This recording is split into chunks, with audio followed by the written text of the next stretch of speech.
आरोप लगाए जा रहे हैं कि केजरीवाल फ्री की रेवड़ियां बांट रहा है, केजरीवाल फ्रीबीज दे रहा है, मुझे भद्दी भद्दी गालियां दी जा रही है, मेरा मजाक उड़ाया जा रहा है। आज मैं देश के लोगों से पूछना चाहता हूं कि मैं क्या गलत कर रहा हूं। दिल्ली के गरीबों के बच्चे, मिडिल क्लास के बच्चों को मैं सरकारी स्कूलों में शानदार शिक्षा दे रहा हूं, लेकिन फ्री में शिक्षा दे रहा हूं। मैं लोगों से पूछना चाहता हूं कि क्या मैं फ्री की रेवड़ियां बांट रहा हूं या देश की नींव रख रहा हूं। दिल्ली के सरकारी स्कूलों में 18 लाख बच्चे पढ़ते हैं। इन 18 लाख बच्चों का भविष्य अंधकार में था। अभी तक हमारी सरकार बनी थी उसके पहले जैसे देश भर में सरकारी स्कूलों का बेड़ा गर्क है, देश भर में सरकारी स्कूलों की बुरी हालत है, वैसे ही दिल्ली के सरकारी स्कूलों की हालत थी।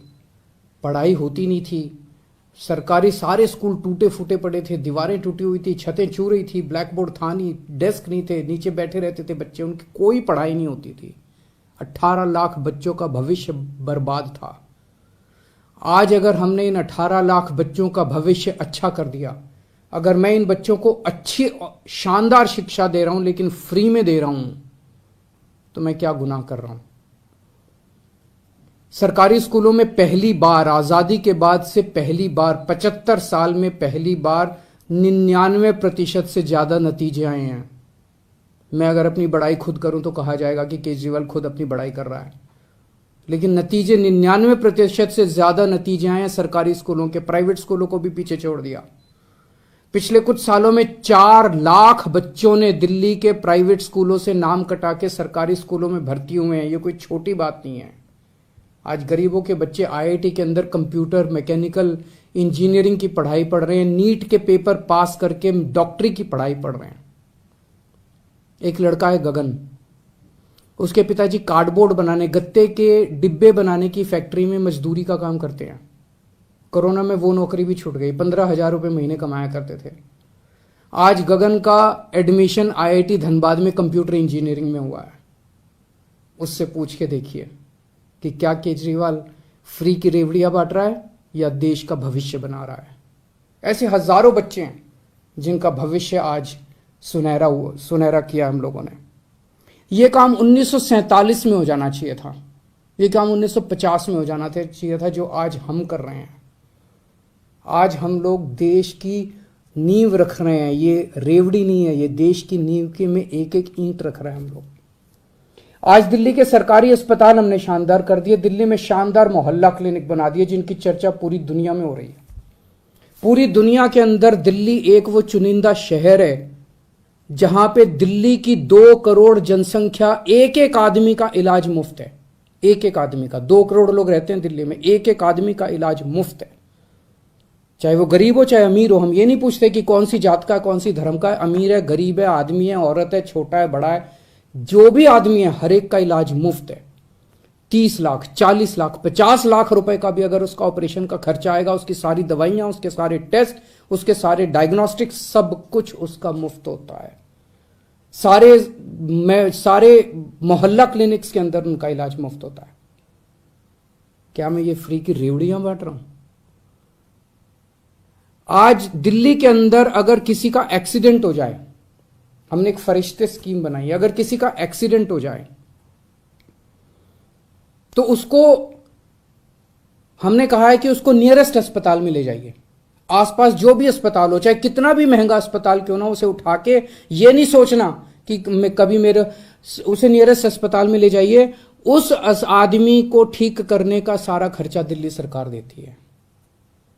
फरिश्ते स्कीम कहते हैं हम इसे। मैं एक आपको उदाहरण देता हूं। विकास सानी साहब हैं, ईस्ट दिल्ली में रहते हैं, अपने घर से निकले मार्केट के लिए, रास्ते में एक्सीडेंट हो गया।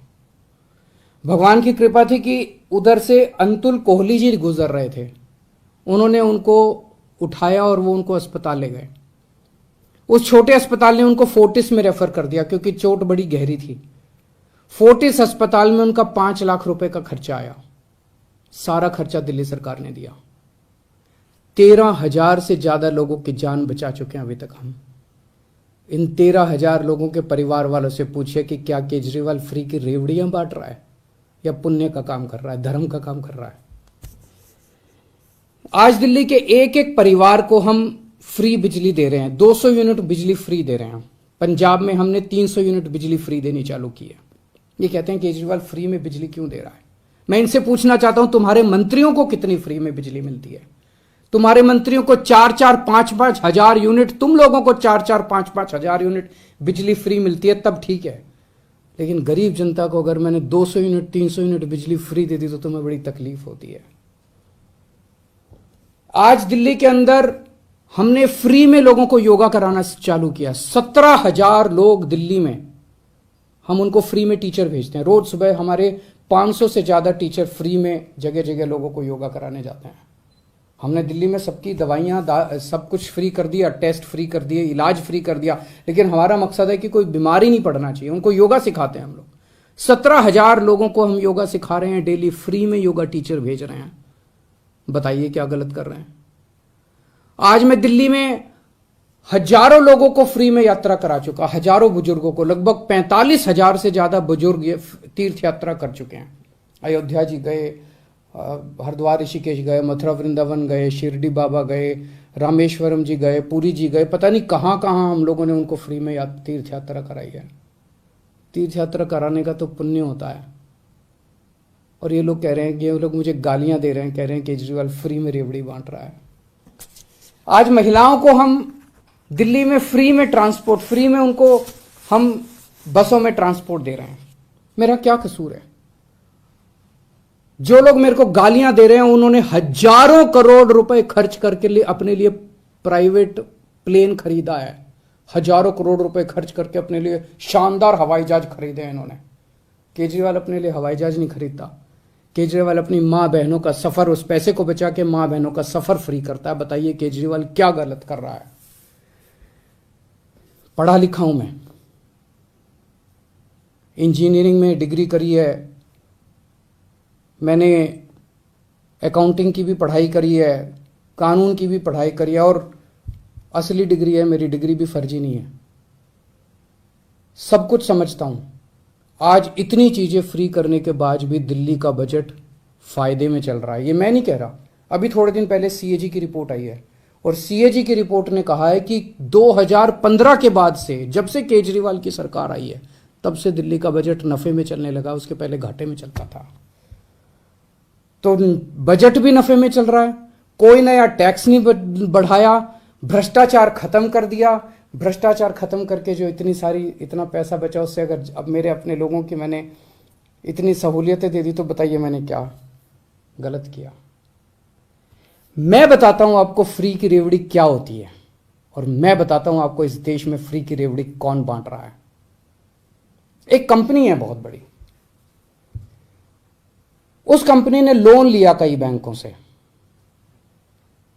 खा गए वो लोन, बैंक दिवालिया हो गए, और उस कंपनी ने एक राजनीतिक पार्टी को चंदा दे दिया, कुछ चंद करोड़ रुपए का, और उस कंपनी के खिलाफ सरकार ने कोई एक्शन नहीं लिया।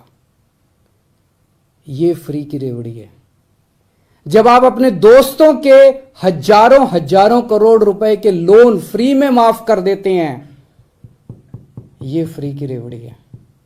जब आप विदेशों की यात्रा में जाते हैं और विदेशों की यात्रा के बहाने आप अपने चंद दोस्तों के लिए वहां ठेके लेते हैं विदेशी सरकारों से, ये फ्री की रेवड़ी है। आज देश में दो किस्म की राजनीति चल रही है, एक ईमानदार राजनीति, एक भ्रष्टाचारी राजनीति। ईमानदार राजनीति वो है जो आज आम आदमी पार्टी कर रही है। हम एक एक चीज में पैसा बचाते हैं, एक एक चीज में पैसा बचाते हैं, और वो पैसा बचा के हम जनता को सारी सुविधाएं दे रहे हैं। और दूसरी है भ्रष्टाचारियों की राजनीति। बड़े बड़े हजारों करोड़ रुपए के ठेके दिए जाते हैं, हजार, ताकि खूब पैसा बनाया जा सके। हजारों करोड़ रुपए के ठेके देते हैं, अपने को देते हैं, अपने दोस्तों को ठेके देते हैं वो सारे, और सारी सुविधाएं अपने मंत्रियों को देते हैं। जनता सुविधा मांगे तो कहते हैं कि नहीं नहीं, ये फ्री भी रेवड़ी बांट रहे हैं। जनता को सुविधाएं नहीं देंगे, जनता को सुविधाएं नहीं देंगे, अपने मंत्रियों को सुविधाएं देते हैं, अपने दोस्तों को ठेके बांटते हैं। ये भ्रष्टाचार की राजनीति है। आज जनता को तय करना है देश को आज मैं पूछना चाहता हूं, जनता को तय करना है, ईमानदारी की राजनीति चाहिए कि भ्रष्टाचार की राजनीति चाहिए। मैं भारत को नंबर 1 बनाना चाहता हूं। मेरी जिंदगी का एक ही मकसद है, भगवान से एक ही प्रार्थना है कि जब तक मैं जिंदा हूं, मेरे जीते जी मैं भारत को दुनिया का नंबर 1 देश देखना चाहता हूं। 75 साल हो गए आजादी के, 75 साल। 75 सालों में हमारे से पता नहीं कितने देश आगे बढ़ गए, जापान, सिंगापुर, जर्मनी, अब तो बताते हैं बांग्लादेश भी कई चीजों में आगे बढ़ गया। हम पीछे क्यों रह गए भाई? हम आगे क्यों नहीं गए? हम दुनिया का नंबर 1 देश क्यों नहीं बने? हमारे में क्या कमी है? भगवान ने सब कुछ दे रखा है हमें, पहाड़, नदियां, तरह तरह की जड़ी बूटियां, फसलें, समुद्र तट, सब कुछ दे रखा है भगवान ने। भारत के लोग इतने इंटेलिजेंट, फिर भी हम नंबर 1 क्यों नहीं बन रहे? तो हमारा मकसद है दुनिया का नंबर 1 देश बनाना दे भारत को। आज दिल्ली के अंदर मैं फ्री की शिक्षा दे रहा हूं, बच्चों को अच्छी शिक्षा दे रहा हूं, फ्री की शिक्षा दे रहा हूं, लोगों को अच्छा इलाज दे रहा हूं, फ्री का इलाज दे रहा हूं। अगर कभी भगवान ने चाहा तो पूरे देश के एक एक बच्चे को हम फ्री की शिक्षा देंगे, अच्छी शिक्षा देंगे, शानदार शिक्षा देंगे।